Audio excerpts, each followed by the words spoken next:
है, डिप का जो रेट है और डायरेक्शन है वो किधर है और उसका रेट क्या है, ये सब चीजें यहाँ पर जरूरी है, दिखाना पड़ेगा।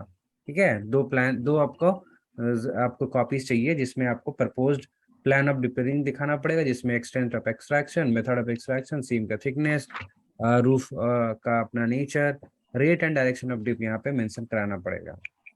इसके बाद बोला गया कि कोई सा भी पिलर, जो भी हम लोग डिपेयरिंग में पिलर का एक्सट्रैक्शन कर रहे हैं, तो कोई सा भी पिलर का रिडक्शन, का मतलब क्या, पिलर काट रहे हैं या स्प्लिट कर रहे हैं या फिर हाइडनिंग कर रहे हैं, वो दो पिलर पीछे तक आपको नहीं करना है। ठीक है, दो पिलर पीछे से ज्यादा आप नहीं कर सकते हैं। हालांकि एक्सेप्शन इसका ये है कि अगर आप स्टार्ट कर रहे हैं डिपेयरिंग के टाइम, ठीक है, डिपेयरिंग के समय पहली बार स्टार्ट करने वाले उस पैनल में, तो 4 पिलर तक आप ऐसा काम यानी रिडक्शन, स्प्लिटिंग और हाइडनिंग कर सकते हैं। इसके बाद बोला गया कि अगर हम डिप्लेयरिंग कर रहे हैं विथ स्टोइंग, ठीक है, डिप्लेयरिंग कैसे कर रहे हैं हम लोग, स्टोइंग से कर रहे हैं, तो स्टोइंग के केस में क्या होगा, उस खदान का ओनर, एजेंट या मैनेजर जो होगा, एक स्टेटमेंट भेजेगा। किसको भेजेगा, रीजनल इंस्पेक्टर को भेजेगा। ठीक है, एजेंट, मैनेजर, ओनर किसको भेजेगा, रीजनल इंस्पेक्टर को स्टेटमेंट भेजेगा। इसमें लिखा हुआ रहेगा कि कितना हम लोगों ने प्रोडक्शन किया है और कितना स्टोइंग किया है, और ये कितना कब भेजना है, हर तारीख का 10वां महीना। ठीक है, एवरी मंथ 10 तारीख या उससे पहले आपको भेजना है। पिछला महीने का जो है हमको हर 10 तारीख को आपको भेजना है। जैसे कि मान के चलिए अभी कौन सा महीना चल रहा है, अभी चल रहा है अक्टूबर ना, अभी मान के चलिए 10 नवंबर आ जाएगा ना, तो 1 नवंबर से लेके 10 नवंबर के बीच, ठीक है, हमको अक्टूबर महीने का पूरा स्टेटमेंट रीजन इंस्पेक्टर को भेजना पड़ेगा, जिसमें हम लोग मेंशन करेंगे कि कितना प्रोडक्शन हम लोग किए हैं और कितना मटेरियल का स्टोइंग किए हैं। समझ में आ रहा है। इसके अलावा यहाँ पे ये भी बताया गया है कि ऐसा कोई सा भी क्षेत्र जहाँ का हार्ड कवर 7.5 मीटर से कम है, वहां केविंग से डिपेयरिंग नहीं करेंगे। केविंग से डिपेयरिंग नहीं करेंगे जिस किसी क्षेत्र का भी यहाँ पे अगर hard cover less than 7.5 metre है तो। सर वो दूसरा था जो उस टाइम बता रहे थे सुबह वो में कि जो डेवलपमेंट था। डेवलपमेंट में था। हाँ, डेवलपमेंट अगर किसी क्षेत्र का हार्ड कवर 7.5 मीटर से कम है तो डेवलप नहीं करेंगे। और अगर हार्ड कवर 7.5 से 15 मीटर के बीच में है तो गैलरी की चौड़ाई सीमित रखेंगे, 3.6 मीटर के, 3 मीटर से लेके 3.6 मीटर यानी 3 to 3.6 मीटर रखेंगे। और अगर डिप्लेयरिंग की बात करें तो केविंग से डिप्लेयरिंग वहां नहीं करेंगे जहाँ का hard cover less than 7.5 metre हो। हेलो। ठीक है। हेलो। हाँ बोलिए। सर ये सीएमआर से टेक्स्ट बुक से पढ़े तो थोड़ा आसानी होगी सर, हमको इधर हाईलाइट करने में आसानी होगी ऐसे बोल रहा। सीएमआर में क्या है ना, बहुत सारा चीज जो है इसमें हम आपको कंसाइज चीज में दिखा। सीएमआर में क्या है कि सारा सर्कुलर वगैरह नहीं मेंशन किया हुआ, इसमें हम बहुत सारा सर्कुलर भी यहाँ पे मेंशन कर दिए हैं। ये सही लिखा हुआ है। ठीक है सर। क्या एग्जैक्टली लगभग लगभग वही चीज लिखा हुआ है, सब कुछ जो जो इंपॉर्टेंट चीज है ना उसको एकदम कवर किया हुआ है। अभी देखते हैं डिप्लेयरिंग के टाइम में ही, ठीक है, हम लोग को क्या खतरा रहता है, एयर ब्लास्ट का खतरा रहता है ना, हम लोग डिस्कस भी किए थे। एयर ब्लास्ट का खतरा रहता है, ओवर राइडिंग ऑफ पिलर्स का खतरा रहता है, और क्या उसको बोलते हैं जी आप लोग, कोल बम डिस्कस किए थे, उस सबका खतरा रहता है ना। तो यहाँ पे हम लोग बात करेंगे एयर ब्लास्ट। एयर ब्लास्ट से संबंध में हम लोग का जो सर्कुलर है, सर्कुलर नंबर 2 ऑफ 1988 में मेंशन है कुछ प्रावधान। आपको बोले थे ना कुछ कुछ चीज आपको बाद में बताएंगे। ठीक है, एयर ब्लास्ट के लिए जो भी सावधानियां लेते थे उसके बारे में बोले थे कि हमको बाद में बताएंगे, अभी टाइम आ गया है।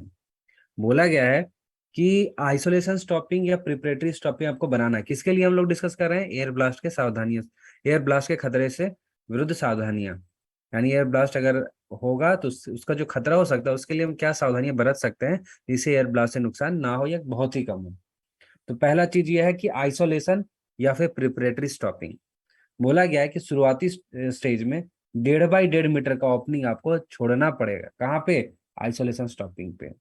ये जो ओपनिंग है, ठीक है, ये जो ओपनिंग है, unless required to be kept open shall be covered with fire resistant plastic sheet of a type approved by DGMS. ये जो खाली जगह है ना, उसको किस चीज से कवर करना है, अग्निरोधक प्लास्टिक सीटिंग वैसा प्रकार का होगा जो डीजीएमएस अप्रूव करता है, to serve as a safety valve in the event of air blast, जिसके बारे में हम बताए थे एक बार, याद कीजिए। कि जब भी हम लोग डिप्लेयरिंग करते हैं क्या करते हैं, सभी रास्तों को जो जितने भी उसको क्या करते हैं आइसोलेशन स्टॉपिंग से क्या करते हैं, बंद कर देते हैं। बाकी जितना इंपॉर्टेंट रास्ता है for haulage, for ventilation, for material transportation, सिर्फ वही रास्तों को हम लोग ओपन रखते हैं, बाकी सभी रास्तों को आइसोलेशन स्टॉपिंग से ढक देते हैं। तो बोला गया कि आइसोलेशन स्टॉपिंग से आप ढकिएगा ना, तो आइसोलेशन स्टॉपिंग में आपको ना ओपनिंग छोड़ देना है, जैसे जैसे कि मेरा ये आइसोलेशन स्टॉपिंग हुआ, ठीक है, ये मेरा, ठीक है, ये सपोज यहाँ पे हमने बना दिया, ये स्टॉपिंग है, आइसोलेशन स्टॉपिंग, ठीक है, हो गया। अब यहाँ पे क्या करना है आपको, कि यहाँ पे 1.5 बाई 1.5 मीटर का, ठीक है, 1.5 बाई 1.5 मीटर का हमको क्या करना है, हमको ओपनिंग छोड़ देना है। यहाँ पे क्या कीजिएगा, 1.5 बाई 1.5 का इस तरह से हम लोग को क्या छोड़ देना है, इस तरह से ओपनिंग छोड़ देना है। ये खाली जगह रहेगा, यहाँ पे क्या करना है, बीच में जैसे खिड़की कैसे छोड़ते हैं, देखे है ना, खिड़की कैसे छोड़ते हैं दीवार, उसी तरह ये ओपनिंग यही कितना है, 1.5 बाई 1.5 मीटर का होना चाहिए। 1.5 बाई 1.5 मीटर का ये ओपनिंग होना चाहिए। इस मीटर ओपनिंग, हाँ क्या बोल रहे हैं, बोलिए। रेगुलेटर टाइप का है सर ये? रेगुलेटर, देखिए रेगुलेटर वेंटिलेशन से संबंधित है, रेगुलेटर टाइप मत बोलिए इसको, ठीक है। ये एक तरह का खाली जगह ओपनिंग रहता है, बोलता है जब तक कि इसको खुला रखने का आवश्यकता ना हो, उस केस को छोड़कर बाकी सभी अवस्थाओं में इसको क्या करना है, इसको कर देना है कवर, इसको क्या कर देना है, कवर कर देना है, किस चीज से जी, बताया गया है कि ये जो कवरिंग होना चाहिए वो अग्निरोधक प्लास्टिक सीटिंग से होना चाहिए, मतलब फायर एंड प्लास्टिक सीटिंग से होना चाहिए, ये कवर्ड होना चाहिए, right, fire resistant plastic sheeting, ये ऐसा पदार्थ होगा जो डीजी में अप्रूव किया है, ताकि ये एक सेफ्टी वाल्व के रूप में कार्य करे जब एयर ब्लास्ट होगा तो, है कि नहीं। अब मान के चलिए पूरा ढका हुआ रहता, मतलब क्या है, सिंपल सा बात है, हम लोग प्रेशर कुकर देखे हैं ना, प्रेशर कुकर देखे, देखे ना जी प्रेशर कुकर, जी जी सर। इसका डायग्राम नहीं बना पा रहे, समझ लीजिए, आपको कुछ इस तरह से होगा, ठीक है, ये कुछ इस तरह से है। अब ये जो प्रेशर कुकर में सीटी लगा रहता है वो क्या होता है, ढक्कन, ढक्कन के ऊपर रहता है ना एक सीटी लगा होता है, जो क्या करता है, सेफ्टी वाल्व के रूप में कार्य करता है। अगर वो जो ढक्कन के ऊपर जो हम लोग को देते हैं सीटी, उसको सपोज ब्लॉक कर दीजिए, उसको बंद कर दीजिए, तो क्या होगा, बताइए क्या होगा, ब्लास्ट हो जाएगा, पूरा ब्लास्ट हो ब्लास्ट जाएगा, हो जाएगा, फट जाएगा। ब्लास्ट हो जाएगा। सीटी देने से क्या हो रहा है, कि जो भी गैस का जो भी प्रेशर आ रहा है उसको धीरे से क्या कर रहा है, रिलीज कर दे रहा है, कोई नुकसान नहीं होने दे रहा है। ये जो ओपनिंग है ना, ये जो ओपनिंग हम लोग छोड़ रहे हैं किसमें, आइसोलेशन स्टॉपिंग में, ये भी एक तरह का सेफ्टी वाल्व के रूप में कार्य करेगा।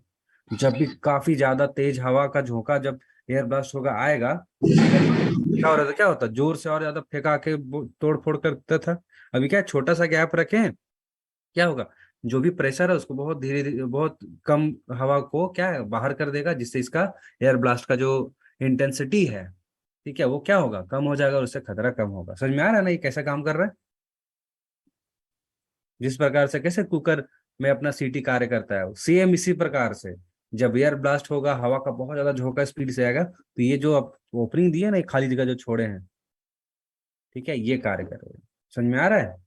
और इसमें इसको कवर भी करेंगे ना, तो इतना पतला लेयर रहता है प्लास्टिक का, कि अगर जोर से अगर हवा का अगर झोंका इसमें जाएगा तो क्या होगा, सीधा का सीधा ये क्या हो जाएगा, ये पूरा फट फट जाएगा, और इससे पूरा हवा जो है इसके बाहर चला जाएगा धीरे धीरे करके। समझ में आ रहा है, हेलो,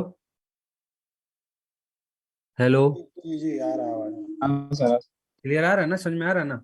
जी सेकेंड पॉइंट में देखिए क्या बोला गया कि शेल्टर्स, शेल्टर्स बताए थे, है कि नहीं है, शेल्टर्स होता है जी, ठीक है, उसको बोलते हैं ईबीएस, एयर ब्लास्ट शेल्टर, ठीक है, क्या है, एयर ब्लास्ट शेल्टर, एबीएस। इसका कार्य यह है, इस शेल्टर का जगह का मेक उद्देश्य देने का उद्देश्य यह है कि जब भी एयर ब्लास्ट होने की आशंका हो, whenever an air blast is apprehended, apprehended का मतलब लगे कि हो सकता है, पॉसिबिलिटी है कि होने वाला है, तब क्या है, लोग उसमें जाके क्या कर सकें, शरण ले सके उसमें एक तरह से जाके। ठीक है, लोग क्या करें, इस जो एयर ब्लास्ट जो बनाया गया है उसमें जाके क्या कर लें, जाके उसमें शरण ले ले, ताकि एयर ब्लास्ट का जो भी खतरा है उससे बच सकें। Every such shelter shall be located away from the probable path of the air blast। ऐसा प्रत्येक जो शेल्टर होगा एयर ब्लास्ट के खतरे को रोकने के लिए, वो क्या होगा, जो एयर ब्लास्ट का जो रास्ता होगा उससे अलग होना चाहिए। ऐसा नहीं कि एयर ब्लास्ट का जो रास्ता आ रहा है, जिधर एयर ब्लास्ट होगा तो जैसा आधा हवा जाने का चांसेस है उधर ही बना दिए, उससे अलग होना चाहिए। और ऐसा ऐसा जो शेल्टर होगा ना, उसमें सिर्फ क्रॉस बार या रूफ बोल्ट का ही सब हम लोग इस्तेमाल करेंगे, कभी भी वर्टिकल प्रॉप्स या कॉक्स का इस्तेमाल नहीं करेंगे। वर्टिकल प्रॉप्स एंड सर कॉक्स आपका का आवाज इस्तेमाल, गायब हो गया। क्या बोले, आपका आवाज गायब हो गया। गायब हो गया है? नहीं सर। आगे आ रहा है। सर अभी आ रहा, उस टाइम नहीं आ रहा था जब समझा तो। मेरे end से परफेक्ट आ रहा दिक्कत नहीं है, ये बढ़िया तरीका है भाई।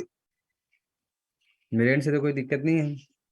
कहने का तात्पर्य ये है बराबर। ना कि जो शेल्टर हम लोग बनाएंगे ना, ठीक है, वो जो मेन पाथ होगा जिधर से चांसेस है कि एयर ब्लास्ट का हवा का झोंका जिधर आएगा, उधर नहीं बनाएंगे, उससे कुछ अलग जगह पे बनाएंगे। और इस शेल्टर में क्या होगा ना, इस तरह का जो प्रॉप होगा, वर्टिकल प्रॉप मतलब सीधा खड़ा होने वाला प्रॉप, या जो कॉग होता है ना, कॉग का प्रयोग नहीं करेंगे। क्यों? क्योंकि हवा का झोंका अगर आएगा तो क्या होगा, प्रॉप को या कॉग को क्या होगा, गिरा देगा, है कि नहीं है? सीधा खड़ा है ना, रेजिस्टेंस प्रोवाइड करेगा हवा को और ये गिर जाएगा। वेयर एज अगर हम लोग इस तरह का शेल्टर में क्रॉस बार देते हैं, ठीक है, क्रॉस बार देते हैं या फिर रूफ बोल्ट वगैरह दे देते हैं, तो इससे क्या खतरा है, क्या हवा कुछ भी आए उससे हमको कोई मतलब नहीं, क्योंकि हवा तो इस तरह जाएगा, हवा को रेजिस्टेंस बहुत कम मिलेगा, तो इसलिए हमारा सपोर्ट नहीं गिरेगा और वहां पे रहने का जो बोल सकते हैं सुरक्षा जो है वो ज्यादा रहेगा, इन केस कंपेयर करते हैं वर्टिकल प्रॉप्स और कॉक्स से। हमेशा याद रखिएगा कि एयर ब्लास्ट का जो शेल्टर होगा वहां पे सिर्फ और सिर्फ क्रॉसबार या रूफ बोल्ट ही इस्तेमाल करेंगे, वर्टिकल प्रॉप यानी वर्टिकल खूटे या जो कॉग होता है, कॉग सपोर्ट नहीं देते हैं। क्योंकि एयर ब्लास्ट अगर मान के चलो उधर का हवा का झोंका पहुंचा, तो उधर से क्या होगा, जो अपना खूटा है वो क्या होगा, कबड़ के गिर सकता है, कॉक्स वगैरह भी कबड़ के गिर सकता है, लेकिन क्रॉस बार नहीं होगा, ठीक है, रू बोल्ट नहीं होगा। समझ में आ रहा है ना? यस। हेलो, आगे बढ़े, चलिए अब आते हैं वार्निंग सिस्टम। ठीक है, अब आते हैं क्या, वार्निंग सिस्टम। वार्निंग सिस्टम का मतलब आपको जो सूचना देना है, जो चेतावनी देना है एयर ब्लास्ट हो रहा है उसके बारे में। बोला गया है कि सीटी रहेगा किसके पास, सरदार और ओवरमैन के पास। तो जब भी उनको लगे ना कि आशंका लगे कि यहाँ पे एयर ब्लास्ट होने वाला है उस पैनल में, तो इस्तेमाल करें क्या, सीटी। ठीक है, विसल मिलता है सरदार ओवरमैन को, उस सीटी का प्रयोग करके सभी लोगों को सचेत कर दें कि यहाँ पे आशंका है, एयर ब्लास्ट होने दिया वाला है। जाता है सर, हाँ, दिया जाता है मतलब रियल बिल्कुल। में। हम्म। अच्छा, ठीक है सर। तो ताकि जो भी वर्कर्स हैं उनको जैसे सूचना मिले, विसल आ रहा है, चेतावनी मिल रहा है, तो जाके सीधा एयर ब्लास्टिंग शेल्टर में चले जाएं। दूसरा वार्निंग सिस्टम है यूज अ कन्वर्जेंस रिकॉर्डर। ठीक है, चेतावनी के लिए, ठीक है, वार्निंग सिस्टम के लिए क्या इस्तेमाल एक और कर सकते हैं, कन्वर्जेंस रिकॉर्डर। कन्वर्जेंस का मतलब समझते हैं, कन्वर्जेंस? यह सर कितना रूफ झुका हुआ, नहीं, वो कन्वर्जेंस मेजरिंग स्टेशन रहता है ना सर। झुकेगा उसको बोलेंगे। नहीं, तो फिर बताइए किसी को पता है? ठीक है सर। टेलटेल नाम ही नहीं लिया, टेलटेल बोल रहे हैं। हम बोले कन्वर्जेंस का मतलब क्या होता है, ये टर्म का मतलब क्या होता है, what is convergence? Sir roof और फ्लोर कन्वर्जेंस से सर मेजरमेंट करते हैं मतलब, सर। कन्वर्जेंस मतलब सर कितना मतलब नीचे आया। क्या नीचे आया, रूफ? क्या सर रूफ और सर फ्लोर को मेजरमेंट करते हैं कि सर फ्लोर कितना उठा, हमारा रूफ कितना उठा है सर। कुछ हद मेजरमेंट तक करते हैं सही सर बोल रूफ रहा और है, फ्लोर से। कुछ हद तक सही बोल रहा है। चौकर सर टाइप का इसको होता है वही क्या? नहीं सर नहीं, इसका इंस्ट्रूमेंट होता है पीतल का सर, क्या हम लोग इंस्ट्रूमेंट नहीं टेस्टिंग पूछ करने रहे के हैं जी, इंस्ट्रूमेंट में क्या है घुसा, इंस्ट्रूमेंट हम पूछ ही नहीं रहे हैं, इंस्ट्रूमेंट तो नहीं पूछ रहे हैं यार सर। बस हाँ यार। डेफिनेशन पूछ रहे सर हैं। प्रॉप प्रॉप इंस्टॉल करेंगे। ये नहीं पूछ रहे कैसे मेजर करेंगे, हम ये पूछ रहे हैं कि व्हाट इज कन्वर्जेंस। ऊपर के सर सरफेस के फ्लोर और रूफ में गैप, हाँ, फ्लोर और रूफ के बीच में गैप। है उसको फ्लोर बोलते और हैं। रूफ के बीच में गैप, गैप कम होना को बोलते हैं कन्वर्जेंस। ठीक है, मान के चलिए ये अभी यहाँ पे था अभी क्या हुआ कि ये यही है, ठीक कितना है, अभी ये क्षरण हुआ सर? ठीक है, अभी देख लीजिए क्या हुआ, सेम चीज है ना, कोई अलग चीज नहीं है। अब ये क्या हो गया कि ये जो फ्लोर है ना उठ गया इस तरह से, ये भी तो कन्वर्जेंस हुआ। कन्वर्जेंस का मतलब ही होता है क्लोजर ऑफ गैप, ठीक है, closure of gap between roof and floor.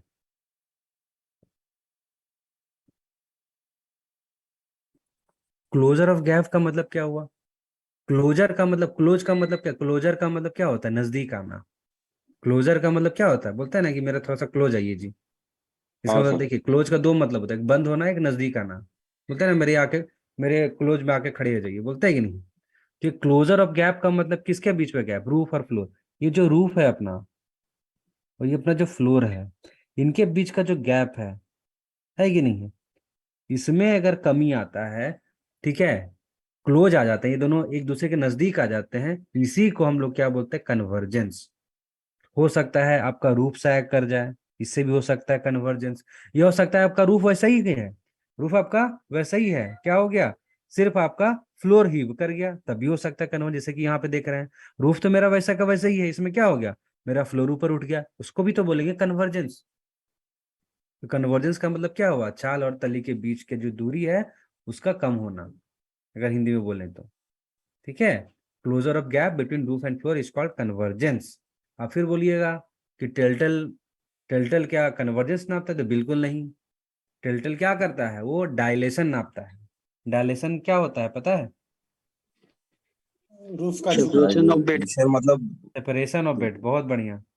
तो कन्वर्जेंस का मतलब, कन्वर्जेंस बोल रहा है, डायलेशन का मतलब होता है सेपरेशन ऑफ बेड्स।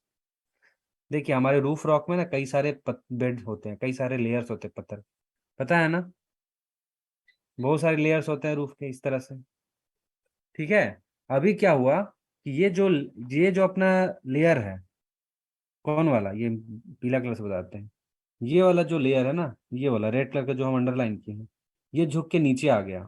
कहाँ पे आ गया? देखिए यहाँ पे अब आ गया, यहाँ पे आ गया। ये क्या हो गया? इसको बोलेंगे डायलेशन। डायलेशन का मतलब होता है सेपरेशन ऑफ बेड्स। ये भी अपना बेड रॉक है, ऊपर में है ना, ये सारा पत्थर स्तर, ये जो पत्थर स्तर है इसके जो रॉक बेड्स होते हैं ना, वो क्या हो गया, अलग अलग होने लगे। तो उनको क्या बोलेंगे, क्या है ये, क्या है, डायलेशन हो रहा है। क्योंकि हम लोग पढ़े हैं ना कि सारा जो हम लोग का सेडिमेंट्री रॉक रहता है वो क्या होता है, परतदार होता है, कई सारे परतें होती हैं। तो जो भी बेड्स होते हैं, जो परतें होती हैं, जब वो अलग होना स्टार्ट कर जाते हैं या अलग होता होने का जो प्रक्रिया होता है, उसको हम लोग क्या बोलते हैं? डायलेशन। तो टेल्टल क्या नापता है? डायलेशन नापता है, कि वो नाप देगा कि क्या, कि मेरा जो रूफ है, ठीक है, रूफ का जो लेयर है हल्का सा नीचे आ रहा है, एक तरह से पता चलेगा कि हमारा जो रूफ है का जो लेयर है वो नीचे आ रहा है। सर जैसे मतलब कन्वर्जेंस सर माइंड में कहीं भी नाप सकते हैं सर? कहीं भी नाप सकते हैं, हाँ कहीं भी नाप सकते हैं। तो सर मतलब हर जगह फिर वो कन्वर्जेंस मेजरिंग स्टेशन सर फिर क्यों रहता है सर, मतलब बना के रखते हैं? कन्वर्जन मेजरिंग स्टेशन नहीं रहता है हर जगह, वो डायलेशन रहता है, डायलेशन डायलेशन, कहीं कई जगह कन्वर्जन स्टेशन ही नाप देते हैं, जहाँ पे आशंका हो तो वहाँ पे कन्वर्जन स्टेशन भी बना सकते हैं, कन्वर्जेंस रिकॉर्डर वहां लगाइए। लेकिन डायलेशन नापने के लिए टेल्टल होता है, कभी भी टेल्टल ना कन्वर्जेंस नहीं नापता है।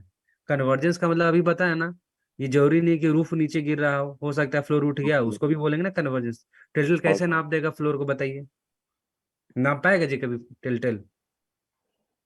नहीं अगर सर। मेरा फ्लोर हीव कर रहा है, फ्लोर हीव करने से भी तो होता है ना कन्वर्जेंस, बताया ना अभी, जी मेरा तली उठ गया, उसे भी कन्वर्जेंस बोलेंगे, उसको भी कन्वर्जेंस बोलेंगे। तो क्या उसको टेल्टल नाप पाएगा? नहीं नाप पाएगा। उसको थोड़ी ना बोलेंगे कन्वर्जेंस नापता है, वो उसको बोलेंगे डायलेशन नापता है, सेपरेशन ऑफ बेड्स नापता है। तो उसमें यही होता है ना, टेल्टल में क्या होता है, दो दो एंकरिंग वायर्स रहते हैं, एक लेयर में रहता है, एक दूसरा लेयर में रहता है। मान के चलिए एक लेयर ये है और दूसरा लेयर ये है। टेल्टल का तो वर्किंग प्रिंसिपल इसी तरह, एक ठो जो इसका पॉइंट रहता है वहां पे रहेगा, और एक ठो जो पॉइंट रहेगा नीचे वाला रखेंगे, यहाँ पे रखेंगे, और यहाँ पे सारा इंस्ट्रूमेंट रहता है इस तरह से हमारा। क्या होगा कि ये तो यहीं पे रहेगा फिक्स, अगर ये नीचे गिरता है, ठीक है, तो क्या होगा, ये और नीचे ये लूज हो जाएगा, ये लूज होगा, तो यहाँ पे जो है बहुत सारा टेल्टल होता है, रोटरी होता है, ऑटो वार्निंग होता है तो इस हिसाब से यहाँ पे रीडिंग आ जाएगा, क्योंकि पहले ये यहाँ पे था, इतना गैप था ना जी, मान के चलिए 10 mm का गैप था, ये परत जो है अब यहाँ आ गया, ये जो है ना अभी यहाँ आ गया, है कि नहीं। अब कितना हो गया, ये हो गया मान के चलिए 15 mm। तो क्या बोलेंगे, 5 mm का डायलेशन हुआ है, और ये 5 mm यहीं पे दिख जाता है इसका कांटा पे। समझ में आ रहा है, इसको क्या बोल रहे हैं, सेपरेशन ऑफ बेड्स। समझ में आ रहा है कि नहीं आ रहा है? Yes sir. ठीक है, तो कभी भी मत बोलिएगा कि टिल्टल जो है, अक्सर इंटरव्यू में पूछा जाता है कि टिल्टल क्या नापता है, ये आंसर सबको स्पीड में देते हैं, हाँ जी कन्वर्जेंस नापता है, कन्वर्जेंस नापता है, गलत है, कभी कन्वर्जेंस नहीं नापता है वो। ठीक है, वो एक डायलेशन मापक मापक यंत्र है, कन्वर्जेंस मापक यंत्र नहीं है। तो हम लोग क्या लगाते हैं, कन्वर्जेंस रिकॉर्डर। बहुत सारा कन्वर्जेंस रॉड होता है, बोरहोल एक्सटेंसोमीटर वगैरह कई सारी चीजें होते हैं जिसको हम लोग कन्वर्जेंस नाप सकते हैं। ठीक है, आपका कन्वर्जेंस प्रॉब भी होता है एक। ठीक है, तो बहुत सारा इंस्ट्रूमेंट है, 2-3 इंस्ट्रूमेंट है जिससे कन्वर्जेंस नापते हैं। तो बोला गया है कि वार्निंग देने के लिए पहला तो सीटी है, सरदार ओवरमैन को पता चलेगा जैसे ही वो यूज करेंगे सीटी, सभी वर्कर को सचेत कर देंगे। दूसरा है कि जगह जगह पे हम लोग कन्वर्जेंस रिकॉर्डर लगाएंगे। बोला गया कि वैसा क्षेत्र जो कि एयर ब्लास्ट होने का उसमें संभावना है, areas prone to air blast, मतलब ऐसे क्षेत्र जहाँ पे एयर ब्लास्ट होने की संभावना है, उचित संख्या में कन्वर्जेंस रिकॉर्डर इंस्टॉल्ड किए जाएंगे नियर पिलर्स अंडर एक्सट्रैक्शन। जो भी पिलर का एक्सट्रैक्शन हो रहा है, जिस भी पिलर का डिप्लेयरिंग हो रहा है, उन पिलर्स के नजदीक, उन पिलर्स के नजदीक क्या लगाए जाएंगे, उचित संख्या में कन्वर्जेंस रिकॉर्डर क्या लगाए जाएंगे। कम से कम 15 तो लगाना ही लगाना है।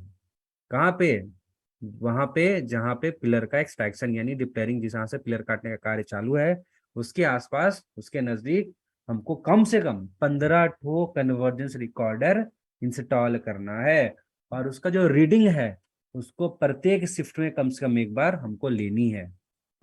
ये हुआ वार्निंग सिस्टम के बारे में। चौथा चीज है वो है विड्रॉल ऑफ पर्सन, आदमी का निकासी। बोला गया कि जो भी पर्सन को पता चलेगा कि एयर ब्लास्ट होने वाला है, कैसे पता चलेगा, सीटी देगा सरदार ओवरमैन, तो पता चला हाँ कि चलो ये वार्निंग है किस चीज का, एयर ब्लास्ट का है, तो कुछ भी काम करेंगे सब छोड़ छाड़ के कहाँ जाएंगे, सीधा शेल्टर में जाएंगे, सीधा शेल्टर में जाएंगे। जैसे ही उनको सीटी की आवाज सुनाई देती है, सभी लोग शेल्टर में चले जाएंगे। इनकेस वैसे पर्सन जो नहीं जा पाएंगे शेल्टर, एयर ब्लास्ट हो ही जाएगा, जैसे कि लिखा हुआ है कि person count by air blast, वैसे पर्सन जो एयर ब्लास्ट के चपेट में आ जा सकते हैं या आ जाएंगे, उनको क्या करना चाहिए था, सीधा जमीन पे लेट जाइए, सीधा क्या है, immediately lie flat on the ground, सीधा जमीन पे। ऐसा नहीं कि बैठना है, सीधा जैसे कैसे सोते हैं उल्टा करके, मतलब पेट के बल कैसे सोना रहता है, वैसे ही एकदम सीधा लेट जाइए। खड़ा रहिएगा तो हो सकता है आपको हवा उड़ा के कहाँ से कहाँ कोई पत्थर से टकरा दे, कोई सपोर्ट मटेरियल से टकरा दे, किसी चीज से टकरा सकता है ना, उसमें तो चांसेस ज्यादा है हाई है आपको, क्योंकि बड़ा बड़ा टब जो होता है ना, सोचते हैं ना 1-1 टन का 2-2 टन का टब उड़ा होके फेंक देता है एयर ब्लास्ट में, इतना पावर रहता है। तो सोचिए अब 70-80 किलो का आदमी कैसे नहीं उठा पाएगा, आराम से उठा पाएगा। तो कैसे आप अपने आप को बचा सकते हैं, सीधा जैसे कि सुनामी वगैरह कैसे आता है, हवा जैसे कि साइक्लोन वगैरह आता है तो क्या करते हैं आदमी, सीधा नीचे लेट ही जाते हैं, तो ऐसा ही करना पड़ेगा, सीधा जमीन पे एकदम लेट जाइए। समझ में आया, समझ में आया कि नहीं आया, हेलो। यस। तो याद कर लीजिए फिर से, एयर ब्लास्ट जो होता है उसके लिए कुछ सावधानियां हैं। पहला, आइसोलेशन स्टॉपिंग या प्रिपरेटिव स्टॉपिंग में हमको ओपनिंग छोड़ना है 1.5 बाई 1.5 मीटर का, उसको या तो खुले छोड़ दीजिए, नहीं तो उसको एक प्लास्टिक सीट होता है जो चीज में जरा प्रूफ रहता है, उसको उससे ढक दीजिए, जो क्या काम करेगा, सेफ्टी वाल्व के काम रूप में काम करेगा जब एयर ब्लास्ट होगा। दूसरा चीज क्या है, शेल्टर बनवा दीजिए ताकि जब भी आशंका हो एयर ब्लास्ट होने का, सभी वर्कर वहाँ पे चले जाएं, आश्रय ले लें। ऐसा शेल्टर जो है, एयर ब्लास्ट का जो जो रास्ता होगा जहाँ पे प्रोबेबल पाथ होगा, यानी जहाँ पे जैसे चांसेस है कि एयर ब्लास्ट का जो हवा का झोंका जैसे गुजरे, उधर नहीं बनाना है शेल्टर। ठीक है, और ऐसा शेल्टर में सिर्फ और सिर्फ क्रॉस बार या रूफ बोल्ट का इस्तेमाल करना है। कोशिश करना है कि वर्टिकल प्रॉप यानी लकड़ी का जो सीधा वाला खूटा होता है या जो कॉक्स होता है उसको अवॉइड कर सकें। ठीक है, इसके अलावा वार्निंग सिस्टम के बारे में बताया गया, सरदार रहमान को सिटी दिया जाएगा, उसका इस्तेमाल करके वार्निंग देंगे। जो भी जगह है जहाँ पे एयर ब्लास्ट हो सकता है, ठीक है, वहाँ पे उचित संख्या में कन्वर्जेंस रिकॉर्डर निकाला इंस्टॉल किया जाएगा।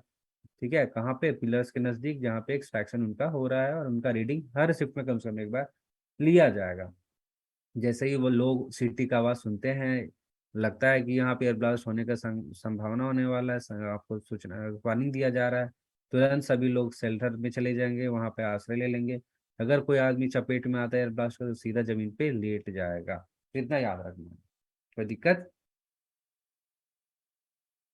यहाँ पे तो कोई दिक्कत नहीं है। चलिए आगे आते हैं। ठीक है, आगे आते हैं अपना किसमें, एयर एक्सट्रैक्शन रेगुलेशन नंबर 113। ठीक है, रेगुलेशन 113 क्या है? Extraction of coal by a method other than board and pillar method. Screen सबको दिखाई दे रहा है ना? कुछ ऐसा कुछ तो है नहीं जिसमें नहीं दिखाई दे रहा है? स्क्रीन सबको दिखाई दे रहा है ना? हाँ सर, एक फोटो बस दिखाई दे रही। हाँ हाँ, इसी फोटो है। पूरा फुल स्क्रीन दिखाई दे रहा है। चलिए, बोला गया है कि अगर हम लोग बोर्ड एंड पिलर विधि के अलावा कोई दूसरा विधि से कोयला का निष्कासन करते हैं, जैसे कि देखिए यहाँ पे क्या, कौन सा वर्किंग आपको लग रहा है जी? बताइए तो, इतना लॉन्ग सारा वॉल। लॉन्ग वाला। चलिए, कुछ तो आप पकड़ ले रहे हैं फोटो देख के। ये लॉन्ग वाला है, ये क्या है बताइए तो? शेयरर। अच्छा, और ये क्या है? क्या सर? पावर सपोर्ट क्या है? Power support. पावर हाँ। सब।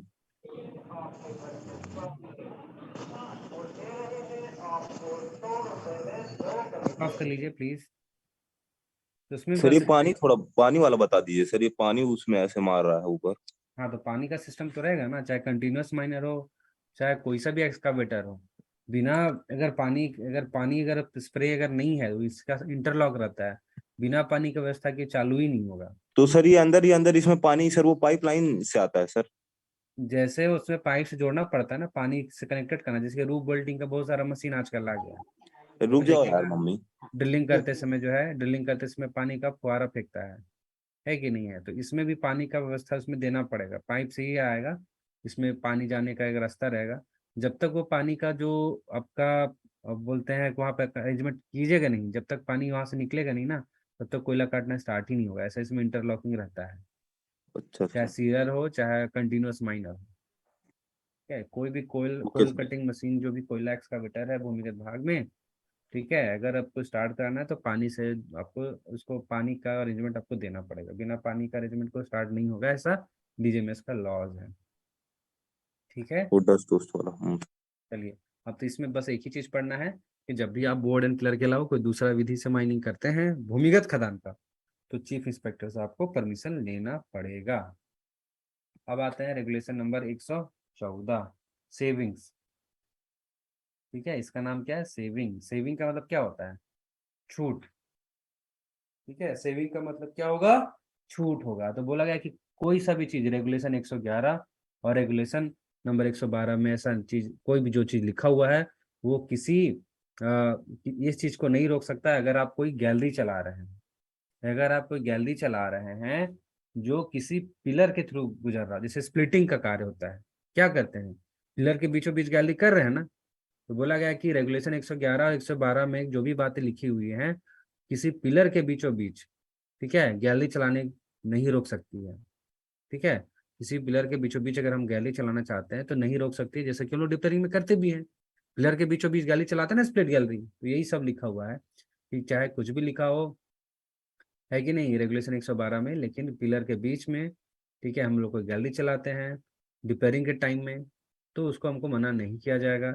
अगर हम लोग गैलरी का जो साइज है उसको इनलार्ज करते हैं, ठीक है, गैलरी का साइज अगर हम लोग बड़ा करते हैं, ठीक है, तो हमको करने दे दिया जाएगा। मतलब, ठीक है, कब करने दिया जाएगा? जब मैनेजर का ओपिनियन में, मैनेजर की राय में ऐसा कार्य जो है, कॉलेज के लिए, वेंटिलेशन के लिए, पानी निकासी के लिए, कोई दूसरे उद्देश्य के लिए, जो कि जरूरी हो खदान के सुरक्षित रूप से कार्य करने के लिए, ये जरूरी है, तो ऐसा कार्य करने दिया जाएगा।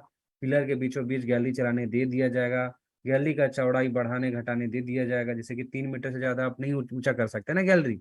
रेगुलेशन 111 तो यही बोलता है, 4.8 मीटर से ज्यादा चौड़ा नहीं कर सकते गैलरी, है कि नहीं? ये तो बोलता ही है रेगुलेशन 111।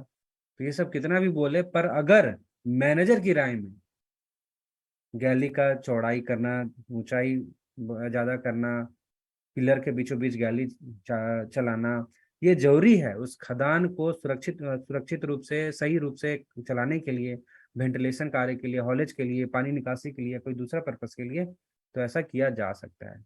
मेन चीज क्या है कि मैनेजर की राय होनी चाहिए ऐसी, ऐसा कार्य करने से हम, ये हमारा जरूरी है खदान को सही रूप से चलाने के लिए, और ये कार्य हम हॉलेज के लिए कर रहे हो, वेंटिलेशन के लिए कर रहे हो, ड्रेनेज के लिए कर रहे हो, तब कर सकते हैं। ऐसा तभी नहीं बोलेंगे कि हमको बोल दिया है रेगुलेशन 111 कि 3 मीटर से ज्यादा ऊंचा नहीं करना है कभी। जी हाँ, सही बात है, नॉर्मल केस में आपको नहीं ऊंचा करना 3 मीटर से, लेकिन अगर मेजर की राय में जरूरी है, मान के चलिए वेंटिलेशन के लिए या हॉलेज के लिए ऐसा जरूरी है कि 3 मीटर ज्यादा ऊंचा करना पड़ रहा है गलती के लिए, तो ऐसा आप मैन राइडिंग के लिए, हाँ मैन राइडिंग के लिए कर सकते हैं। हॉलेज वाइंडिंग इसी में आ गया, हॉलेज में आ गया ना, नहीं, मैन वाइंडिंग, मैन वाइंडिंग का ही बोल रहा, मैन वाइंडिंग के लिए मैन राइडिंग हॉलेज उसी में आ गया ना, कॉलेज में ही आ गया वो सारा, ठीक है, कॉलेज में आ गया ना। हॉरिजेंटल ट्रांसपोर्टेशन को या इंक्लाइन ट्रांसपोर्टेशन को कॉलेज बोलते हैं कि नहीं बोलते हैं, तो उसी में आ गया वो। अभी क्या है कि ऐसा तो कर सकते हैं मैनेजर, हम लोग ने बोल दिया, फॉर हॉलेज कर सकते हैं, फॉर वेंटिलेशन पर्पस, कोई ड्रेनेज या कोई दूसरा पर्पस के लिए जो कि खदान के प्रॉपर वर्किंग के लिए जरूरी हो, उसके लिए हम गैलरी को इनलार्ज कर सकते हैं, मतलब गैलरी को बड़ा कर सकते हैं, पिलर के बीचों बीच गैलरी चला सकते हैं। पर सिर्फ मैनेजर का ओपिनियन बस रहने से एक कार्य कर सकते हैं क्या, तो आंसर होगा नहीं, इसके लिए कुछ कंडीशन चाहिए। कंडीशंस क्या है, manager has to give a notice to regional inspector before 14 days of doing the above mention work. मतलब मैनेजर की राय कितना भी हो जाए, होने के बावजूद ऐसा कार्य प्रारंभ करने से कम 14 दिन पहले जो मैनेजर होगा ना, ये नोटिस देगा रीजनल इंस्पेक्टर को कि देखिए हम गैलरी का चौड़ाई बढ़ा रहे हैं for this and this purpose. ये नोटिस कितना दिन पहले देगा, 14 दिन पहले देगा, not less than 14 days before doing such work. ठीक है, इसके अलावा जब ये नोटिस देगा उसके साथ में एप्लीकेशन भी दिया जाएगा, जिसके साथ में उस ऑपरेशन का ऑफसेट प्लान भी वहां पे मेंशन रहेगा, अटैच करके हमको भेजना है। सिंपल सा बात है। अगर ठीक है, रेगुलेशन 111 112 में कोई भी बात जो लिखा हुआ है वो किसी मैनेजर को नहीं रोक सकता है, ठीक है, कोई कुछ काम करने को, जैसे कि पिलर के बीचों बीच गैलरी चलाने को या फिर गैलरी का साइज बड़ा करने को, अगर मैनेजर की राय में ऐसा कार्य हॉलेज के लिए, वेंटिलेशन के लिए, ड्रेनेज के लिए या कोई दूसरे कार्य के लिए जो कि खदान के प्रॉपर वर्किंग के लिए जरूरी है, तो ऐसा कार्य कर सकते हैं। लेकिन इसके लिए आपको 14 दिन पहले रीजनल इंस्पेक्टर को इन्फॉर्म करना पड़ेगा, नोटिस देना पड़ेगा, प्लस एक एप्लीकेशन देना पड़ेगा with offset plan of that operation. समझ में आ गया? समझ में आया कि नहीं आया? सबको समझ में आया जी?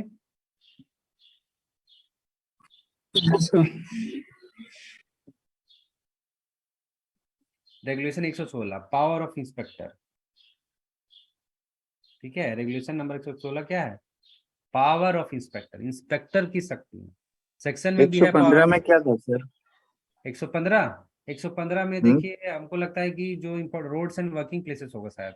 हाँ सर वही है। ठीक है, इंपॉर्टेंट नहीं था इसलिए इसको छोड़ा गया है। ठीक है, रोड्स एंड वर्किंग प्लेसेस में यही बस बताया गया है कि अगर प्रीमेच्योर कोलैप्स होने का संभावना होता है, ठीक है, तो मैनेजर जो है रीजनल इंस्पेक्टर को सूचना देंगे, यही इसमें लिखा हुआ है।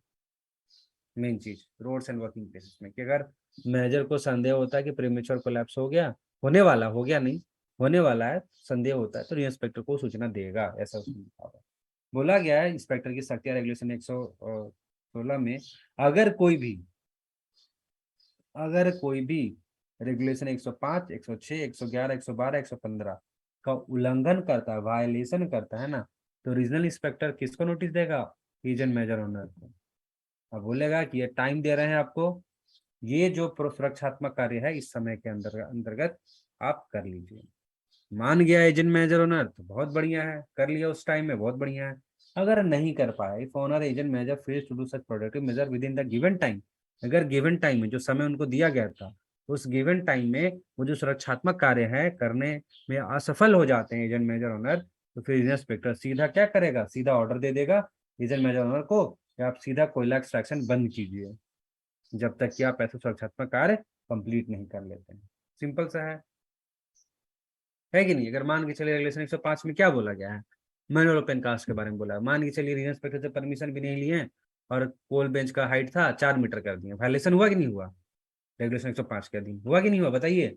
जी मान के चलिए रेगुलेशन 106 है, बोल दिया आपको कि ओवरबर्डन बेंच है, लूज ओवरबर्डन बेंच है, ठीक है।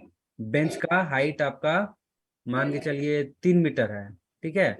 आपको रखना चाहिए कितना चौड़ाई, कम से कम 9 मीटर, आप रख दिए 8 मीटर, वायलेशन हुआ कि नहीं हुआ?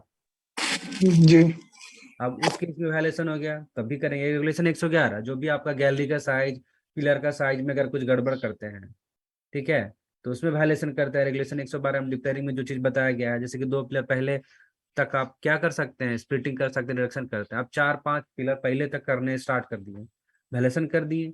रेगुलेशन 115 बोला गया है कि जब भी आपको आशंका हो प्रीमेच्योर कोलैप्स का, रीजन इंस्पेक्टर को इन्फॉर्म करना है। आप नहीं किए तो फिर रीजन इंस्पेक्टर सीधा क्या करेगा, आपको देगा नोटिस। किसको देगा? एजेंट मैनेजर ओनर को। ये है सुरक्षात्मक कार्य, इसके लिए आपको ये सब सुरक्षात्मक कार्य कर लेना है, ठीक है। गैलरी का साइज बढ़ गया था, इसको चलिए इसको छोटा कर दीजिए, इसमें ये सपोर्ट लगे, ये करना है, वो चीज वहां पर मेंशन कर देंगे और नोटिस में। और आपको समय दिया जा रहा है 2 महीना, ठीक है। अब अगर इस 2 महीनों में एजेंट मैनेजर ओनर वो सब काम कर लिया तो कोई दिक्कत नहीं। अगर अगर नहीं कर पाया तो फिर रीजनल इंस्पेक्टर क्या करेगा, सीधा देगा ऑर्डर एजेंट मैनेजर ओनर को कि सीधा आप कोयला एक्सट्रैक्शन बंद कीजिए, कोयला प्रोडक्शन सीधा बंद कीजिए, जब तक कि आप ऐसा सुरक्षात्मक कार्य कंप्लीट नहीं कर लेते हैं। समझ में आया? आगे बढ़े, यस सर। आते हैं regulation number 116, pointing out contravention during inspection. 117 sir. हाँ 117, ठीक है। Pointing out contravention during inspection बहुत बहुत इंपॉर्टेंट रेगुलेशन है। बोला गया है कि on violation of contravention of any of the provisions of the act और रेगुलेशंस, रूल्स, बायलॉज और ऑर्डर्स मेड देयर अंडर, बोला गया है कि अगर एक्ट में, रूल में, रेगुलेशंस में, बायलॉज में, ऑर्डर में कोई लॉ है, कोई नियम है, माइक ऑफ कर लीजिए, और अगर खदान का एजेंट मैनेजर ओनर वायलेशन करता है, उल्लंघन करता है कोई एक्ट का, रेगुलेशंस का, रूल्स का, बायलॉज का, कोई ऑर्डर्स का जो इसी के अंदर दिया गया है, अगर इसका उल्लंघन करता है तो चीफ इंस्पेक्टर या इंस्पेक्टर इस उल्लंघन को पॉइंट आउट कर सकता है उनके सामने कि देखिए आपने ये गड़बड़ किया है। किसको पॉइंट आउट करेगा? एजेंट मैनेजर ओनर को, कि बताएगा कि आपने इस चीज का, इस नियम का उल्लंघन किया है। मान के चलिए आइसोलेशन स्टॉपिंग देना है, रेगुलेशन में लिखा हुआ है 1 मीटर, मतलब सर्कुलर वगैरह चीज में, सब चीज में लिखा हुआ है। और मान के चलिए कि आइसोलेशन स्टॉपिंग 1 मीटर का नहीं दिया है, थर्ड सेकेंड डिग्री माइंस है, मान के चलिए। एक तो दूसरा एग्जांपल लेते हैं, जैसे एक्ट है, रेगुलेशंस है ना, मान के चलिए रेगुलेशंस का एग्जांपल लेते हैं। रेगुलेशंस का एग्जांपल लेते हैं, गैलरी का साइज का एग्जांपल लेते हैं। गैलरी का ऊंचाई 3 मीटर रखना है, आप 5 मीटर रख दिए और आपके पास कोई ओपिनियन भी नहीं है, ऐसा करने का कोई सही रीजन भी नहीं है, आपने इंस्पेक्टर से परमिशन भी नहीं लिया, और आप गैलरी का ऊंचाई 5 मीटर रख दिए हैं, कोई परमिशन किसी से नहीं लिए। चीफ इंस्पेक्टर आए, देखें कि आप तो गलती किए, उल्लंघन किए हैं, तो सीधा आपको बताएंगे कि देखिए आपने यहाँ पे ये नियम कानून रेगुलेशन 111 का उल्लंघन किया है, और ऐसा जो उल्लंघन किया है, कॉन्ट्रवेंशन किया है, इसको दर्ज कर देंगे। एक फॉर्म आता है फॉर्म 6, वो फॉर्म 6 किसके लिए है? नोटिस ऑफ कॉन्ट्रवेंशन के लिए। तो उस फॉर्म 6 में वो उल्लंघन दर्ज कर देंगे कि आपके खदान में दिस एंड दिस जो है एजेंट में, आप हम लोग इंस्पेक्शन में पाया गया कि ये जो गैलरी था इस लेवल और इस डिप का, इसका ऊंचाई नॉर्मल ऊंचाई से इतना ज्यादा है, जो कि रेगुलेशन 100 जितना भी रेगुलेशन होगा या एक्ट रूल का होगा वो उल्लंघन किया गया है, उसमें लिख देंगे। अब जैसे ही लिख दिए उल्लंघन, कौन? चीफ इंस्पेक्टर या इंस्पेक्टर। अब ओनर, एजेंट, मैनेजर जो है ना उस खदान के, उनको एक कॉपी रिटर्न करना पड़ेगा 15 दिन के अंदर चीफ इंस्पेक्टर या इंस्पेक्टर को, जिन्होंने वो एंट्री लिखी है फॉर्म 6 में। मतलब मान के चलिए चीफ इंस्पेक्टर आया होगा, उल्लंघन दर्ज कर दिया, तो चीफ इंस्पेक्टर को भेजेंगे। अगर इंस्पेक्टर कोई दूसरा आया, रीजनल इंस्पेक्टर आया या जो भी इंस्पेक्टर आया है, जिसने भी फॉर्म 6 में उल्लंघन दर्ज किया, उसको भेजेंगे 15 दिन के अंदर, यानी जिस दिन उल्लंघन दर्ज हुआ है उसके 15 दिन के अंदर वापस से जो भी इंस्पेक्टर उल्लंघन दर्ज किया उसको भेज देंगे एक क्या, रिटर्न, जिसमें लिखा हुआ रहेगा कि क्या क्या हम लोगों ने, जो आपने गड़बड़ बताया था, जो भी बताया था कि उल्लंघन हुआ, उसको ठीक करने के लिए क्या क्या चीजें हम लोगों ने किया है, वो सारा चीज का डिटेल, वो रिमार्क भेज देंगे इंस्पेक्टर को या चीफ इंस्पेक्टर को, जिसने भी फॉर्म 6 में हमारा उल्लंघन दर्ज किया है। हाँ, फॉर्म 6 का कॉपी भेज सकता है कि देखिए फॉर्म 6 का कॉपी है जिसमें आप लोगों ने हमको देखिए यहाँ पे ये उल्लंघन दर्ज किया था। वैसे तो वो लोग लिख लेते हैं। चीफ इंस्पेक्टर दर्ज करे तो काहे किसी को भेजेगा? तो वो खदान में ही रहता है, खदान में ही रहता है फॉर्म 6। ठीक है, खदान का फॉर्म 6 में वो मेंशन कर देगा वो, और उसका एक कॉपी भी सर अपने पास ले जाएगा। रिटर्न फॉर्म 6 में ही भेजेंगे। रिटर्न फॉर्म 6 में, हाँ देखिए फॉर्म 6 में ही रहेगा, उसमें लिखा हुआ रहेगा कि क्या क्या जो चीजें हैं, ठीक है, वो जरूरी रहती है। मतलब क्या क्या चीजें जो है वो उसको ठीक करने के लिए पाया गया है। इसको रुकिए एकदम फॉर्म 6 ही दिखा देते हैं। ना, इसका नहीं जाएगा। Recording stopped. एक सेकंड रुकिए, हम आपको फॉर्म 6 दिखा देते हैं।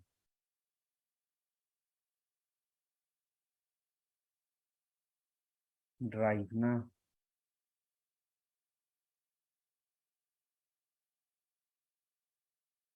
Combo CMR CMR forms.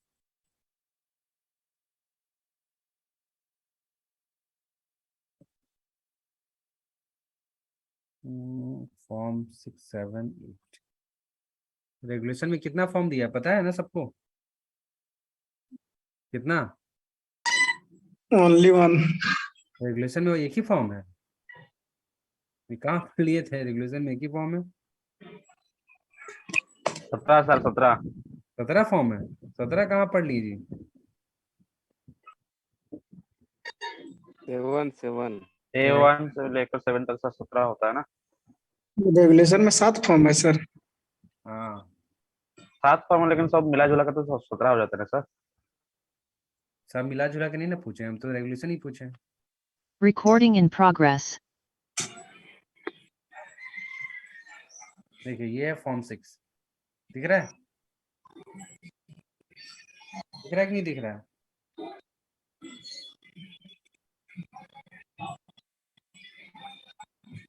दिख रहा है रेगुलेशन 117 का है ये। Yes sir. का है ना, दिखा हुआ यस सर। Form 6।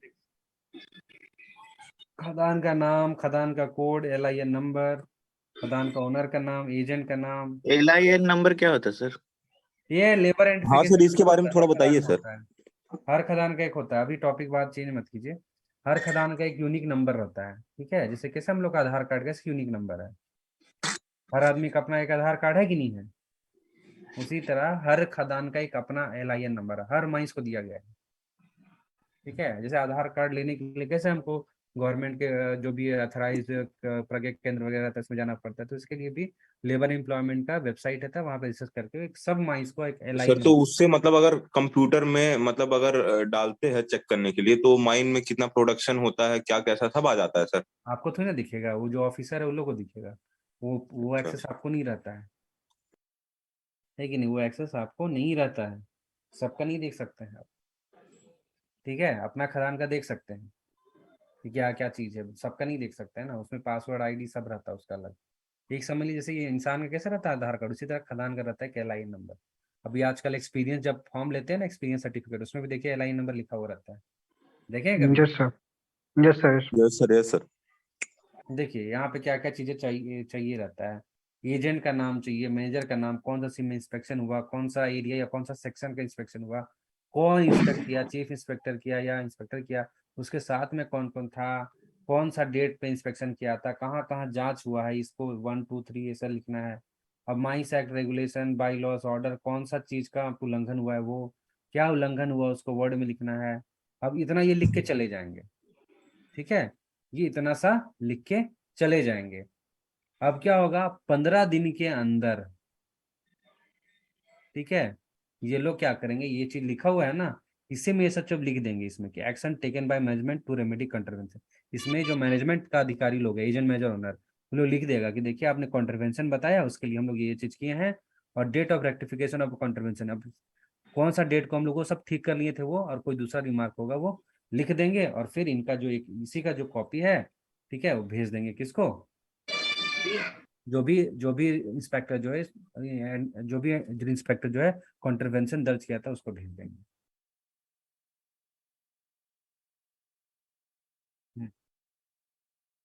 सेक्शन 22 और सेक्शन 22 से का जो उल्लंघन होता है उसको भी लिख सकते हैं, पर देखिए सेक्शन 22 के अधीन अगर वो उल्लंघन दर्ज करता है ना, ठीक है, तो उसका अलग नियम है। अगर वहां पे सेक्शन 22 लग गया, इसमें भी देना पड़ेगा, इसको भी देंगे, लेकिन अगर सेक्शन 22 हुआ तो ये सब तो देंगे ही देंगे, प्लस सारा सेक्शन 22 का नियम लागू होगा, सारा सेक्शन 22 का नियम लागू होगा। सेक्शन 22 का लागू नियम क्या होगा? नोटिस दिया आपको, नोटिस के अंदर आप ठीक किए, काम नहीं किए तो फिर आपको ऑर्डर देगा, ऑर्डर दिया उसके बाद फिर अगर आपको अपील करना है तो 20 दिन है चीफ इंस्पेक्टर के लिए, नहीं है, जाइए सेंट्रल गवर्नमेंट के पास, फिर सेंट्रल गवर्नमेंट रेफर करेगा कमेटी के पास, फिर वो सारा सेक्शन 22 का अलग ही नियम है। सेक्शन 22 लगा तो फिर वो सेक्शन 22 पूरा लागू होने लगे, जो इसमें लंबा चौड़ा बात दिया होगा। हम्म हम्म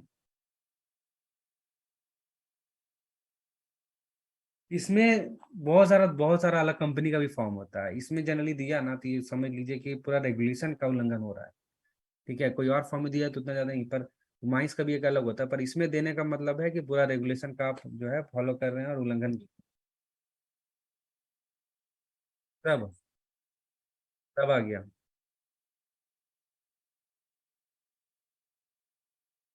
हम्म इसमें ही देख के जाएगा ना। बीटीसी जो है, बीटीसी का बीटीसी वाला में जाएगा, इसमें नहीं आएगा।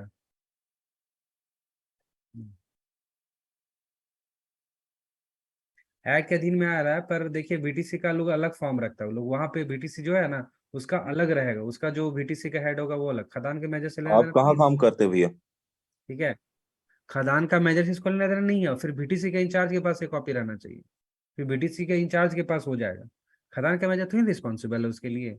खदान का मेजर तो वहां पे जाके नहीं देख रहा है कि वो लोग क्या कर रहा है, बीटीसी वाला जो वोकेशनल ट्रेनिंग सेंटर का जो हेड है कि नहीं, जो ऑफिसर है, जो हेड ऑफिसर, वो क्या करे, उसके लिए तो माइंस का मैनेजर जिम्मेदार नहीं है। जिम्मेदार कौन है? जो बीटीसी का हेड है वो जिम्मेदार है, फिर उसके लिए ये फॉर्म जाएगा और वो करेगा। खदान का मैनेजर को इससे लेना देना नहीं है। समझ में आ रहा है ना? अगर खदान का मैनेजर से रिलेटेड कोई चीज है तो, या ओनर की रिलेटेड चीज है तो वो दे देगा, पर ये बीटीसी का है तो बीटीसी के पास जाएगा। खदान का मैनेजर के पास जाएगा तो खदान का मैनेजर वाला, माइंस के पास जाएगा तो खदान के मैनेजर वाला ही करेगा, माइंस में जाएगा तो मैनेजर, बीटीसी जाएगा तो बीटीसी का जो हेड है वो, ठीक है।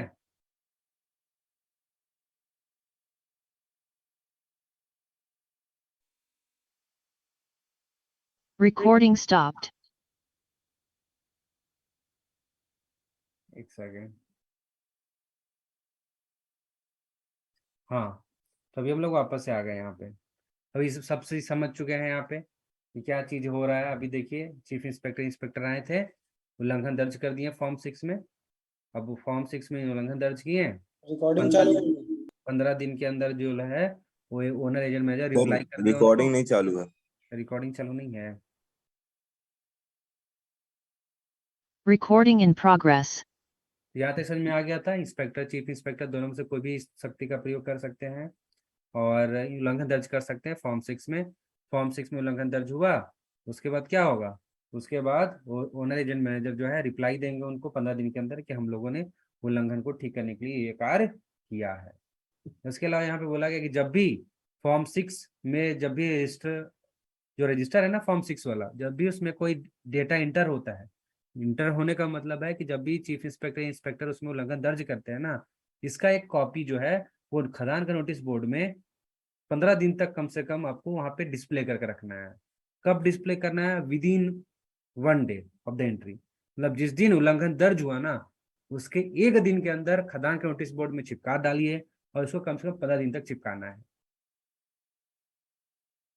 उल्लंघन है, फिर रेगुलेशन 117 में आएंगे ये लोग, फिर बोलेंगे रेगुलेशन 117 का सब रेगुलेशन जो है ये, उसमें आप गड़बड़ किए, इसको ठीक कीजिए। नहीं लगाता है तो अलग बात है, लगाना चाहिए, ठीक है, लगाना चाहिए। यहाँ पे नोटिस नहीं लगाता है तो अगर कोई पकड़ा गया तो फिर उसी तरह से फाइन है, फिर फाइन जुर्माना वगैरह सेक्शन में पढ़िए, उसमें देखिए क्या क्या फाइन जुर्माना है, ठीक है। समझ में आया? समझ गए सीक्वेंस? समझ गए क्या हो रहा है? चीफ इंस्पेक्टर या इंस्पेक्टर आ रहे हैं, जांच पड़ताल कर रहे हैं, उल्लंघन मिल रहा है, फॉर्म 6 में लिख दे रहे हैं। जैसे ही लिखा गया इसमें, उसके 1 दिन के भीतर खदान का नोटिस बोर्ड में चिपक जा रहा है। कितना दिन तक चिपकेगा? 15 दिन तक चिपक के रह जाएगा। और 15 दिन के भीतर ही ओनर एजेंट मैनेजर को चीफ इंस्पेक्टर जिसने भी उल्लंघन दर्ज किया उनको बताना है कि हम लोगों ने आपका उल्लंघन ठीक करने के लिए ये कार्य किया है। एक और लास्ट पॉइंट छूट रहा है, वो ये है कि इस तरह का जो फॉर्म 6 वाला रजिस्टर होता है ना, उसको कितना साल तक सुरक्षित रखना है जी? उसको देखिए 3 साल तक आपको सुरक्षित रखना है from the last date of entry. उस फॉर्म 6 का जो सबसे आखिरी डेट होगा ना, उसमें रजिस्टर में सबसे आखिरी डेट जो एंट्री हुआ होगा, उसका डेट से 3 साल तक उसको सुरक्षित रखना है। समझ में आ रहा है? आखिरी डेट मतलब आखिरी डेट का मतलब देखिए, कॉपी रहता है, ठीक है, आपके पास कॉपी है ना, नोट बनाते हैं, आज जैसे कि पढ़ा है, आज का नोट बना, आज का डेट लिखे हैं, कॉपी भर गया, एक जिस दिन कॉपी भरा होगा लास्ट पेज जो होगा उसी में लिखा हो रहेगा लास्ट डेट उस कॉपी के लिए। तो जो भी डेट होगा उसका, उससे 3 साल तक आपको सुरक्षित रखना है। जैसे कि मान के चलिए आज आपका कॉपी खत्म हो गया, उस समझ लीजिए फॉर्म 6 का रजिस्टर है, उसमें देखें कि लास्ट का जो पन्ना था उसमें दिखा रहा है कि 25 अक्टूबर 2022 लिखा हुआ है। तो वो जो कॉपी है उसको कब तक रखना है? 25 अक्टूबर 2025 तक रखना है, या 26, कितना 3 साल हो जाएगा जी? 22 से 23 1 साल हो गया, 23 से 24 2 साल, 24 25 ना, 2025 तक रखना है। समझ में आया?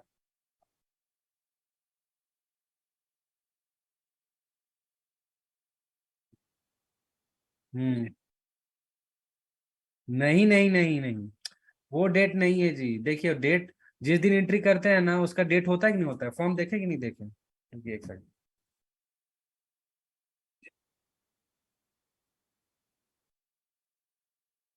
ये देखिए ये फॉर्म है ना, इसका डेट है कि नहीं डेट है? हाँ, जिस दिन डेट वही डेट है ना यहाँ पे, ठीक है, जो भी उसका डेट लास्ट का डेट होगा वही डेट। एक ही हर पन्ना में देखिए एक एक पेज है ना, इसमें ऐसा बहुत सारा पेजेस होगा फॉर्म 6 का रजिस्टर में, है कि नहीं है? है कि नहीं है, ये बताइए। तो वही डेट से आपको 3 साल तक आपको रखना है। समझ में आया? डेट ऑफ एंट्री, ठीक है, डेट ऑफ इंस्पेक्शन है जिस दिन एंट्री हुआ, डेट ऑफ इंस्पेक्शन वही दिन एंट्री भी हो जाता है वैसे। एकम्पनीड बाई में सर कौन रहेगा? कंप्लेंट में जो जैसे इंस्पेक्टर वगैरह आता है तो कौन है? WI वगैरह रहता है।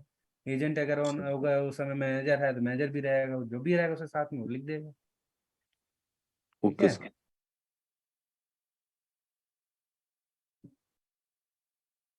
Recording stopped.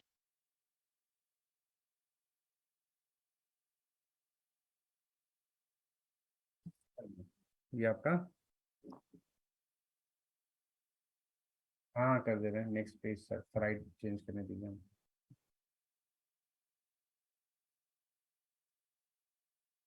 ये फॉर्म 6 तो इसी में दिखा दिए थे। Recording in progress. Multi section and continuous working काफी डिस्कस कर चुके थे। हमको लगता है इसके बारे में जितना चीज हम लोग डिस्कस किए ना इतना अच्छे से, रेगुलेशन का सारा चीज यहाँ कवर हो गया है, हमको दोबारा बताना भी नहीं पड़ेगा। स्क्रीन में सब चीज दिख रहा है ना? कोई दिक्कत तो नहीं है स्क्रीन में? कुछ ढक तो नहीं रहा है? चलिए बहुत अच्छा। Regulation number 118, multi section and continuous working. Multi section बता चुके हैं, कंटीन्यूअस वर्किंग क्या होता है इसको भी बता चुके हैं। बोला गया है कि no work in a higher seam or section shall be done over an area in the lower seam or section which may collapse.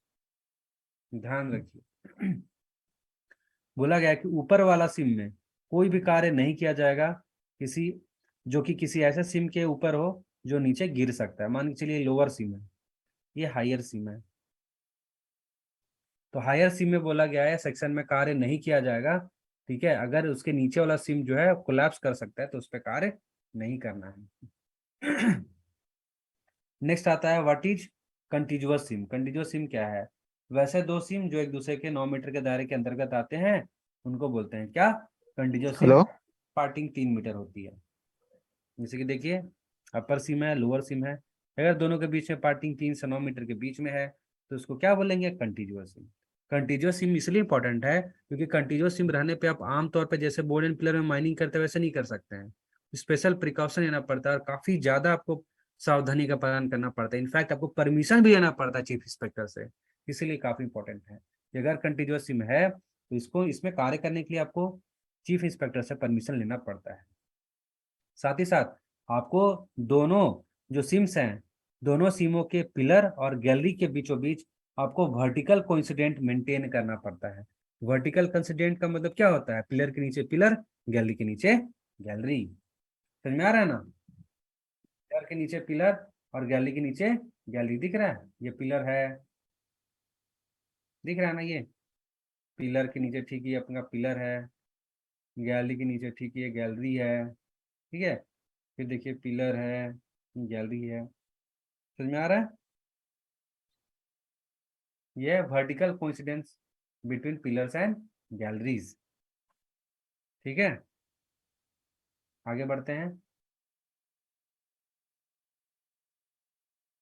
बता रहे कहाँ गया? हाँ, एक्सेप्शन बोला गया है कि अगर सिम का जो औसत ढाल है, सिम का औसत ढाल बताए भी थे वो चीज जब पढ़ाए थे तब, 30 डिग्री से ज्यादा हो तो फिर आपको पिलर टू पिलर यानी vertical coincident between pillars and galleries रखना जरूरी नहीं है। बताया था ना, अगर 30 डिग्री से ज्यादा अगर दोनों सिम है, कंटीन्यूअस सिम उसका ढाल हो जाता है तो पिलर के नीचे पिलर, गैलरी के नीचे गैलरी रखना आवश्यकता नहीं है, यानी उसको बोलेंगे vertical coincident between pillars and galleries रखना जरूरी नहीं है।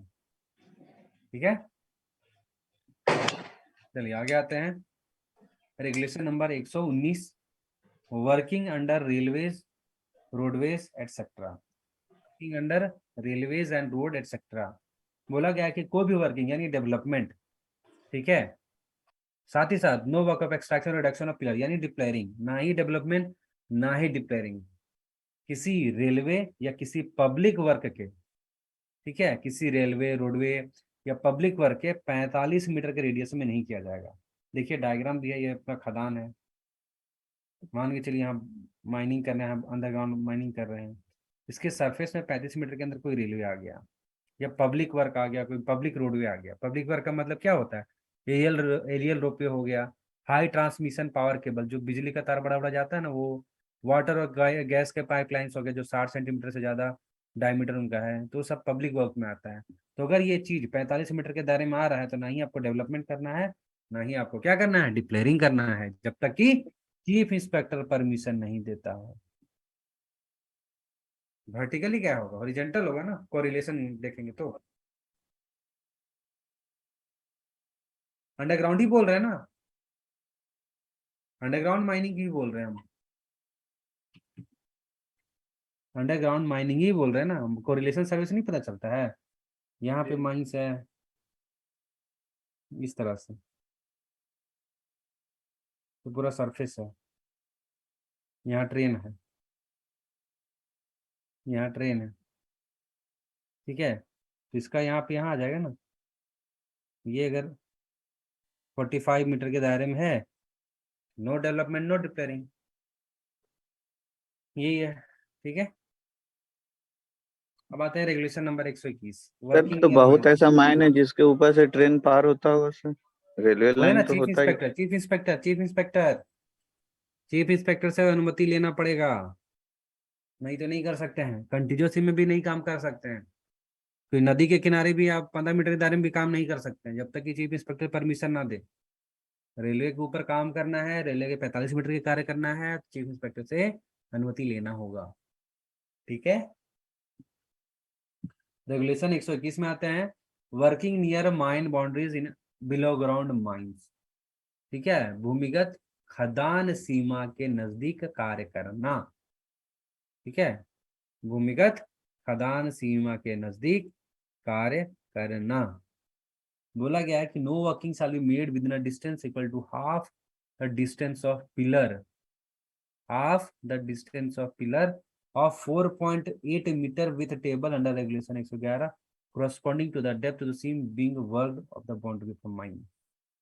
बोला गया है कि कोई खदान है,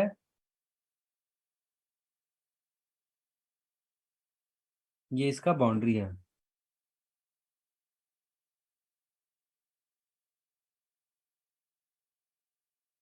खदान इधर है, ठीक है। बाउंड्री तो यहाँ से प्रारंभ हो जाएगा। देखिए यहाँ से ब्लैक कलर जहाँ है, तो बोला गया है कि अगर जो भी आप बोर्ड में पिलर से पिलर वगैरह बना रहे होंगे, तो बोला गया है कि इतना दूरी पे, ये दूरी पे आप जो है वर्किंग नहीं चला सकते। ये दूरी कितना होना चाहिए? ये दूरी उतना होना चाहिए साइज ऑफ पिलर के बराबर, ठीक है। साइज ऑफ पिलर के बराबर जो होगा उसका आधा। मान के चलिए कि आपका सिम है, सिम का गहराई कितना है? सपोज 120 मीटर है, ठीक है।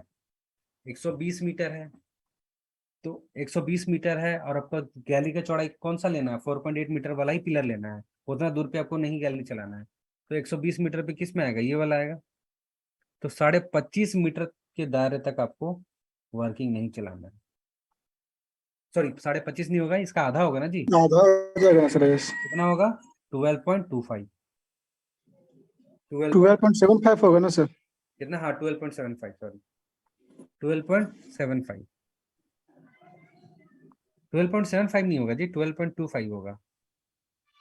नहीं, 12 हाँ, दूनी 24 या 25। 75 सही है, 12.75 होगा। मान के चलिए कि मेरा सिम का गहराई 365 मीटर है, तो क्या हो जाएगा? 48/2 मतलब 24, यानी 24 मीटर के दायरे तक आपको वर्किंग नहीं चलाना। मतलब जो भूमिगत खदान सीमा के, ठीक है, भूमिगत खदान सीमा से कितना मीटर दूर तक वो आपको कोई भी वर्किंग नहीं चलाना है, तो क्या होगा? पिलर का जितना साइज है उसका आधा। अब ये जो पिलर का साइज लेंगे, गहराई तो निश्चित तौर पर डिपेंड करेगा ही करेगा, चौड़ाई पे भी डिपेंड करता है ना गैली के। तो पर गैली का चौड़ाई वाला सब नहीं लेना है, कौन सा लेना है? 4.8 मीटर 4.8 वाला। वाला। समझ में आया? चलिए आगे आते हैं। यही समझाया गया है, ठीक है, वही चीज समझाया गया है, ठीक है, यही चीज समझाया गया है। यहाँ पे देख लीजिए, जैसे कि दो खदान है, खदान बी, खदान ए, ठीक है। अब खदान बी है, जैसे कि दो लोग भी होते हैं ना, दोनों का खेत होता है, तो क्या होता है? कार होता है, एक बैरियर होता है कि नहीं? तो क्या होता है इस बैरियर में?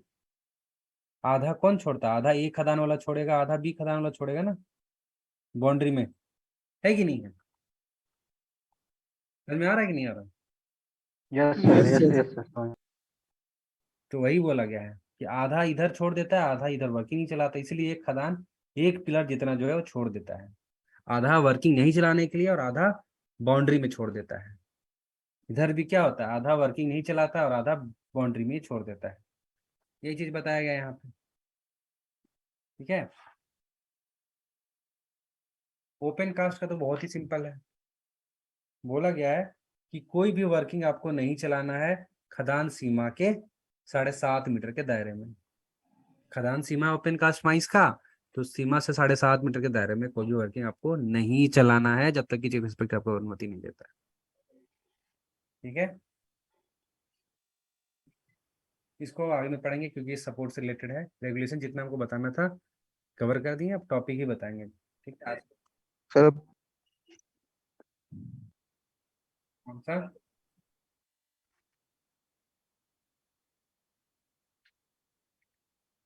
एक 119 2000 कितना का सर्कुलर है? सर्कुलर 7/2000। Recording stopped.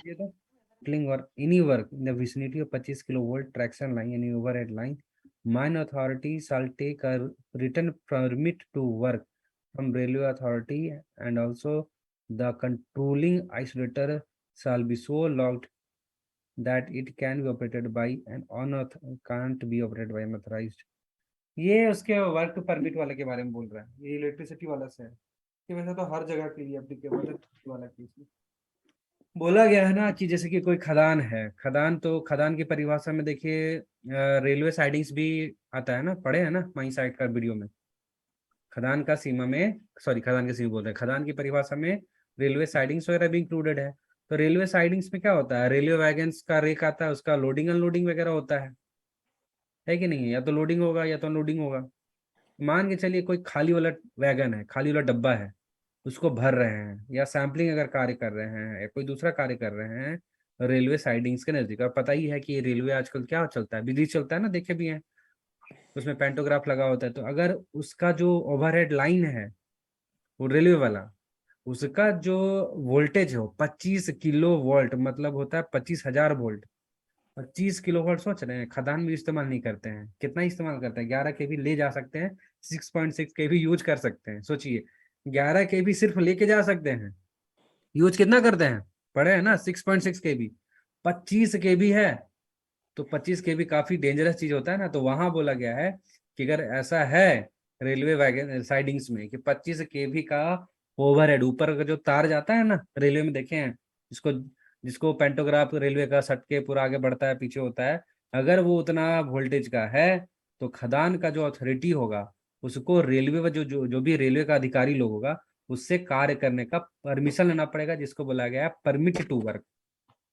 प्लस क्या होगा कि जो कंट्रोलिंग आइसोलेटर होगा, जो आइसोलेटर रहता है, इलेक्ट्रिकल ये सब टर्म है, ठीक है, इलेक्ट्रिकल जो आइसोलेटर है उसको भी लॉक करके रखेंगे ताकि गलती से कोई आदमी अनलॉक ना कर सके, ठीक है।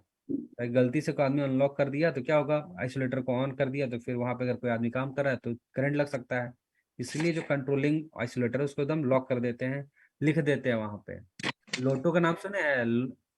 लोटो, हाँ लोटो नाम सुने हैं? LOTO, lockout, lockout and tag out, tag out. हाँ तो वही सब चीज यहाँ पे है, खास इसमें कुछ है नहीं वैसे, ये सब चीज है। आज के लिए इतना ही रखते हैं, बाकी तो रेगुलेशन जो बचा हुआ है वो सर ये सब जो सर्कुलर आते हैं सर नए नए, तो सर ये डीजीएमएस के साइट पे रहते होंगे?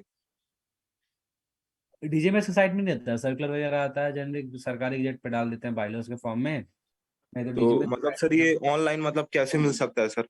सर्च कीजिए 2020 सर्कुलर, मिल जाएगा। मतलब माइनिंग से रिलेटेड ना सर? सर्कुलर देखिए, हम सर्च कर रहे हैं, देखिए क्या आता है।